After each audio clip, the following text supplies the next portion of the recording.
Hello, everyone, and welcome to JobBoardGeek. It's the podcast about the business of connecting candidates and employers. My name is Jeff Dickey-Chasins. I'm the job board doctor. I am your host. And with me today, I have the SEO curious Steven Rothberg of College Recruiter. He's the co-host. Hey, Steven, how you doing? I'm good. I'm trying to think of some keywords to use in response to that. I just thought after our last session with Peter and Nick that, describing you as SEO curious is probably a good thing. So, you know, better than SEO oblivious. So anyway, today I've been we called have, many things in the past, and that's definitely not nearly the worst. So we'll go with it. yeah, I'll have to come up with something worse for next time. So today we have Liz Willetts of InvestingInWomen. She's gonna be on the show in a little bit. But first of all, I want to talk a little bit about something that you actually brought to my attention. Amazingly enough, it was a job posting by a little old company called Indeed. And the job is for a programmer to work on their product that they call Cortex, which is essentially a white label job board platform. Now, Indeed says that they're going to use this platform to work with their partners and help provide the high tech and highly useful job search experience for these partners that they provide on their own site. And, it was kind of funny. I looked at that and thought, well, okay, that's smart. And then my second reaction was, why did it take them so long? And then my third reaction was, this is like Back to the Future. And I say that because when I was with Dice back in 97, one of the first things that I worked on was putting our technology in the hands of a lot of our employers because they didn't have the capability of really powering their own career sites at that point. And, it was much more primitive time. But, Career Builder's done stuff like this. I'm no monster did a whole lot of this and did a lot of powering. So it's a time honored tradition in the job board industry. I just think, like I said, it's kind of funny that they weren't doing it before now. Maybe they did that before and they called it the prefrontal cortex or something. I don't know. Anyway, that was a bad joke. So feel free to laugh. So, Stephen, what do you think about this? I love the way you put the Back to the Future. Yeah. So just because an idea is an old idea doesn't mean it's a bad idea. Right. And where this came to my attention was one of our developers is working remotely for a while in Japan, and he has developer friends in Japan who sent this posting to him and basically said, "Is this kind of what you do?" And it's like, sorta. But you know what it really reminded me of is when Indeed launched, or shortly after that, and they did a really amazing job of partnering with job boards, Right. where they sold traffic to job boards. Job boards could send them feeds of jobs, and we were getting, I think, something like 80,000 candidates coming to us a month because of providing Indeed with job postings, job posting content. They also had sort of the flip side, where they would provide you with backfill. And it was an API that you basically bolted onto your search results. So if you had 5 jobs that matched the user's search, Indeed would then show that the user, another 50,000 jobs or whatever from their Right. database. And the sites that had more traffic would get paid for that. So that was one of our bigger revenue streams for years, was that backfill from Indeed. This seems really similar to that. Mm-hmm. And I think it's a great idea. One of the things that I was kind of curious about, though, is why there isn't much information available about it yet, other than through the job posting. I mean, because I did a little bit of Googling and I could find almost nothing on this Cortex product. So, stay tuned. I think over the next maybe 3 months, maybe 6 months, we're probably going to see a lot more of this. Yeah. Well, I'll be curious. I mean, we've both been around long enough to know that these things pop up and then they sort of rumble around and then they disappear. And you never know why they disappeared. You just know that, the company quit working on it or shut it down or whatever. So, well, Anyway, today I'm very happy to announce that we've got Liz Willetts of Investing in Women on the show. Liz, welcome to Job Board Geek. Thank you so much for having me. I was saying I listen every week to this podcast, so I'm so excited that you invited me. So thank you. Great. Well, thank you. It's always wonderful to hear that someone listens to the podcast. So thank you very much on that. I originally found out about you through LinkedIn, if I Yep. remember correctly, and then you just told me that you bought my book. So thank you for that as well. But I was wondering if you could sort of give us a rundown of how you got started on investing in women. I know that you had a background in recruiting. Yep. But why did you do that, and how did it get started, and who are you targeting with this site? Yes. So I started. Well, my background is recruitment. So I've been in recruitment for 15 years. So both agency and in-house, and was made redundant during the height of the pandemic from my my recruitment role. And I have well, they're still small, but they were very small at the time. They were 1 and 3. I have 2 children, and I wanted another part-time job that I could sort of fit around them. And every time a recruiter approached me and I asked would they consider part-time, they said no straight away or ghosted me. And it just got me really cross, because I've seen this happen to so many of my friends, that they ended up having to take a role that was way below their skill set, experience level, pay grade, just in exchange for that flexibility. And I think that is such a huge contributory factor to the gender pay gap, because too many women are forced out of work, because statistically women do twice as much housework, childcare, caring responsibilities, etc. So they need flexible working, at the moment, more than men. So I think that more jobs should be open to flexible working.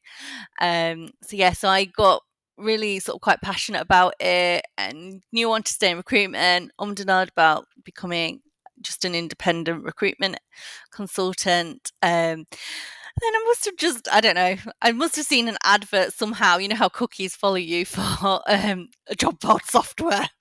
And I thought, actually, if I did that, I could help more people, because I wouldn't have to niche down as much. So it was always the plan, but I decided I needed to build up my confidence. I started blogging, just posting on social media about 18 months ago, and then launched Investing in Women as the job board last June. So still just over a year old. And in terms of who it helps, I mean, it mostly does help mums that are looking to either get back into work after a career break, or looking for part-time or flexible work that they can fit around their families. That is the core market. But I've helped dads, I've helped students, I've helped people are approaching retirement that want flexible work, that don't want to do a traditional 9 to 5 in an office. And the roles are predominantly corporate, head officey type positions that you'd find those individuals on LinkedIn.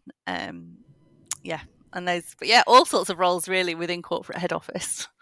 And have you found over the course of the year that you've been doing this that remote work has become more accepted because of the pandemic? Or yeah, absolutely. Because it's a big deal here in the US. So. It's such a big deal, and it's become really expected as well. Even chatting to recruiters that I know that aren't specialising in flexible work, they tell me that their candidates want that flexibility, and the jobs they're struggling to fill are the ones that are 9 to 5 in an office.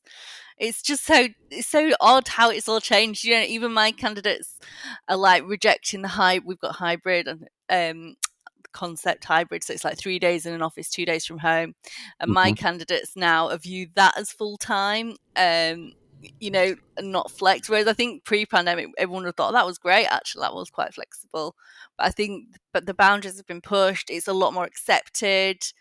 People, a lot of my clients are really open about, it's full-time, but they can do the school run, they can catch up on work in the evening, we do that.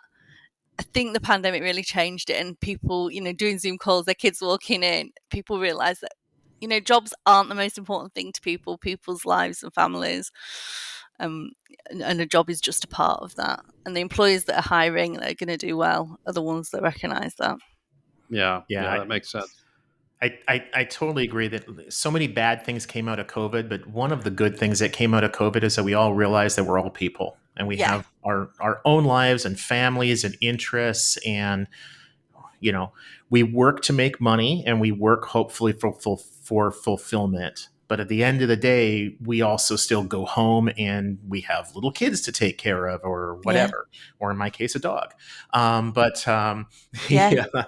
Um, and also just as an aside, you made a reference to remote working, Yeah. and you may have seen that earlier this week, the Netherlands became, I think, the first country to pass legislation that Yeah. guaranteed the right to work remotely. Yeah. So if it's a recruiting job or something along those lines where the work can be done from home, Mm-hmm. you now in the Netherlands have the right to do that work from home. The Dutch are cool. So, Yeah. question for you. So, speaking of LinkedIn, I think that's come up, like this is maybe the third or fourth time in just a few minutes. I saw on LinkedIn the other day a nice photo of you, Oh and you yeah. were sort of holding up a trademark that you had just received. Yeah. It's not something that we've talked about on the show yet, about protecting your intellectual property in that way, your brand name. Yeah. But maybe you can kind of walk the listeners through why you felt it was important to protect the name and what was involved in doing that. Yeah. And because I think a lot of listeners probably have never really even thought about doing something like that. Yeah. Well, it never occurred to me either. And then I bought a course. You know, I don't you buy these online courses and it was like, yeah, you need to trademark. And then I looked and saw that actually some of my competitors had trademarked. Mm. So I thought, I just don't want to run the risk of losing my name after, especially, if this takes off and like 3-4 years down the line and then you lose your name, and that's obviously a disaster for any business. So yeah, I couldn't trademark investing in women the words because it was supposedly too descriptive. So I had a logo designed that was unique to me. So we've trademarked the logo. You can't trademark something off Canva that's just a template. It has to be a unique logo that's been designed from scratch. So I got a graphic designer to design a logo, and then we trademarked the logo. So yeah, but my friend, she's an IP lawyer, so she gave me some advice, and then yeah. But it was, do you know, once we'd got the logo done, it was really easy. So it was in the probably different in the US, but in the UK, it was like they checked it for £100 to check that they could trademark it, and then it was an extra £100 to trademark it. It took about 8 weeks. It wasn't too big. Sounds like a good friend to have. So you'll share her Yeah, it wasn't too information, bad. and Yeah, Jeff can get the same rate from her as.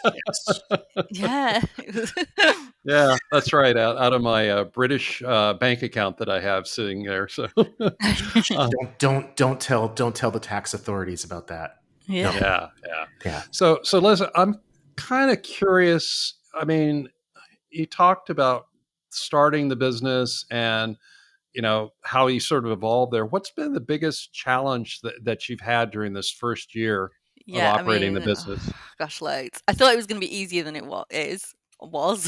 I think everyone thinks that. I just thought, oh, I'll post this job board and then all the traffic will come, and it's not been as easy like that. I've had to work so much harder than I thought I would.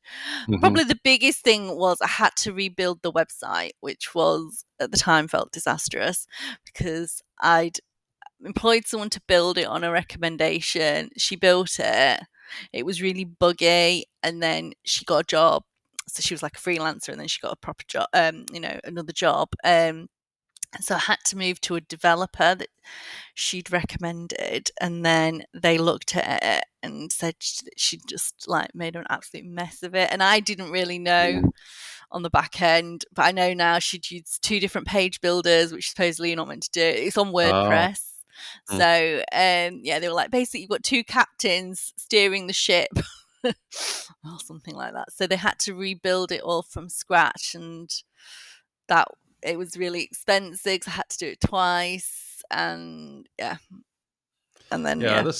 I Wow. wish I could say that I've never heard this story before, but I, I kind of feel like I talk to people once or twice a month that are in the same situation where they go in and they think, well, we're going to build this platform, and something like what you're talking about happens, or the developers decide that they're bored and they just leave, and you've got a half built platform, or Yeah. the developers didn't actually understand how to build a job board. That's not uncommon. Yeah. I had one client that I think spent over $100,000 on his Oh job board, gosh. and it still didn't work right. Yeah. Um, so I mean, but that can make things tough. But it sounds like you're in a pretty good zone at this point with I've the got a really site. good developer now. Mhm. So after all that, I've got somebody that I work with really well. He's a freelancer, but he's really responsive. If something, it's not buggy anymore, and just touch wood seems to run. Yeah, my acid test for software is if I don't have to deal with it, then I consider it to be very good software. Yeah. Because it works. So, um, I'm kind of curious about your revenue model. I mean, I think I understand it, but when I was sort of poking around on the site, it sounds like you kind of run the range from a standard job posting, pay per post model all the way up to providing, you know, hand holding and recruiting. Yeah, I Is that do. I feel like it's like a hybrid. I feel Mhm. like it's a half job board, half recruitment agency. So my background is recruitment Right? rather than tech or job board. So, and I started this job board with my redundancy money, which was like £5,000. So I think like $8,000. So I had like Uh-huh. I had no advertising budget. I had to be really scrappy. So the person that designed my logo, she was a student. Um, and so I had a mentor at the time who said, you're going to have to build a personal brand. So that's Mhm. why I'm so heavily on LinkedIn. And because of that, candidates messaging me all the time, which was great. And so, to begin with, I was like, oh gosh, they're messaging me all the time. I'm not a recruiter, but actually I've gone with it. So like a recruiter would do, I've categorized everybody based upon like their skills and experience. So a job board advert starts at £195. I don't know Mhm. what that is in dollars. $250 or something. And then so it's probably a bit more, well, it is more expensive than like an Indeed or another um more generalist site. But then once an advert's posted, because I've now got like tens of thousands of people all categorized, I approach those relevant people that I've Mm. know within my network, encouraging them to apply like a recruitment agency. And Mhm. then I also offer like additional sourcing packages. So I sometimes feel like I also like do freelance recruitment for people because I can do the sourcing on LinkedIn. I also do like the full, I call them VIP packages, where I do first stage interviews, and then if they want additional help, I can arrange all the interviews and the offers, etc. So yeah, that's how it works. There's different packages. Mhm. Yeah, that's it's interesting because you kind of run from a low touch to a high touch offering, Yeah. and that can, everyone, there's lots of different types of clients, and so it's nice to have that flexibility that you can offer that. So what's sort of the next big stage, or have you thought that way about the business in terms of, something that you want to do in the next Yes. year? Well, I really want to do a podcast, so it's quite Hmm. nice to be a guest. And so I do every week. I do LinkedIn and Facebook lives I've got a Facebook group, and so I'd quite like to turn that into a podcast. And then I would obviously love to be able to serve more clients. So I think the next stage would be getting another recruiter on board to help with Hmm. the sourcing. So I've got VA at the moment and somebody that does marketing and social media, but it would be good to get more support in terms of candidate sourcing. And yeah, I'm trying to. I mean, my market is even though it's quite broad, it's sort of quite niche because it's sort of people looking for flexible corporate roles. So it's not like, and like I get a lot of referrals, which is quite nice. So Hmm. So, and this is just me being curious about what works. I noticed that one of the social channels that you promote on your site is Instagram, yeah. and I'm just curious: does that get you much response with either people that are hiring or people that are looking? I'd say LinkedIn is like my number one. If I lost LinkedIn, I'd be like distraught. Whereas if I Oh, lost Instagram, I wouldn't want Mark Zuckerberg to hear this, but I could probably take or leave it. When I look at all my traffic sources, my highest traffic sources are LinkedIn and Facebook. I get have a you ever lot from tried? Facebook, like through Facebook, my Facebook group and other Facebook groups. Have you ever tried TikTok? I've posted a couple of videos, but not really. I don't really use it as a user, so I think it's quite hard. I love LinkedIn as a user as well, and as a consumer, and yeah. Yeah, Jeff, So, I think I know where you're going with the TikTok. If I understand correctly, I love it because I could totally see Liz spotlighting, kind of, Oh yeah, sure. here's somebody who came to our site and this is her story and this is how she found a job and look at her now. yeah. And if you were to do that over and over and over again, I think you'd build up a real cult following. All right. I mean, You made me want to try TikTok now. yeah, I mean, when I first came across you and the message, one thing that really came across to me is you've got just this very authentic passion and energy, and you're not just somebody running a job board and making money off of clicks or selling postings. I think you've Yeah. got a really genuine admiration for the candidates who are using your site. Yeah, I do. I love them. I Won't lose genuinely that. love them. Yeah, and it comes across, and I don't know how you're doing it. If it's an accident, keep up the accident. If it's deliberate, keep that up. But it really comes through, and I think that TikTok would be a great way to because you can just be you and Okay. be talking to people where a whole lot of other people in our industry that are really just more like on the finance side and actually don't really care all that much about the candidate. Yeah. For them to do interviews like that, they're going to have to pretend to be something they're not, and that just doesn't Yeah. work. I'll try TikTok. Yeah, And, yeah. and if Well, if that works, then you can send a commission. Let me Yeah. give you my address. Obviously, yeah.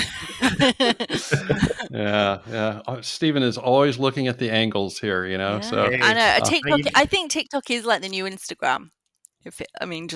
Just when you read the news, and Instagram's obviously copying TikTok. So yeah. it's Well, it's Back to the Future.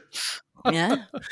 well, I genuinely, I was just curious because I was out to lunch with some people that I used to work with at Dice, 30 Yeah. years ago, and they were like, are any of your clients using TikTok? And I'm like, not that I know of. And they're like, oh, you should be doing it. It's incredible, and blah blah blah blah blah. And I'm like, I will oh my try it because god.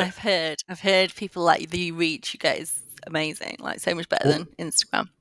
Yeah. What I actually heard was Jeff saying that he was out to lunch, and the rest of it just kind of faded away from me.